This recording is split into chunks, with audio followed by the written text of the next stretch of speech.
అరుణాసురుడిని అంతం చేయడానికి పార్వతీమాత భ్రమరాంబిక రూపాన్ని తీసుకుంది. రాక్షసులను చంపటానికి అతను పొందిన వరానికి భిన్నంగా 1006 కాళ్ళ తేనెటీగలను సృష్టించి వాటిని అరుణాసురుడు రాక్షసుడు పైకి వదిలేరు భ్రమరాంబిక అమ్మవారు.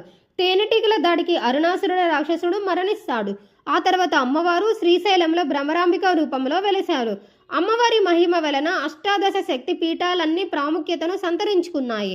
అయితే శరీర భాగాలన్నింటిలో గొంతు ఎంత ముఖ్యమో అష్టాదశ శక్తి పీఠాలన్నిటిలోనూ శ్రీశైలానికి అంత ప్రాధాన్యత ఉంది.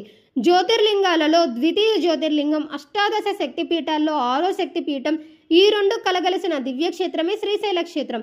లోక కళ్యాణం కోసం శ్రీ మహావిష్ణువు తన సుదర్శన చక్రంతో సతీదేవి శరీరాన్ని ఖండించడంతో శరీర భాగాలు వివిధ ప్రదేశాల్లో పడ్డాయి.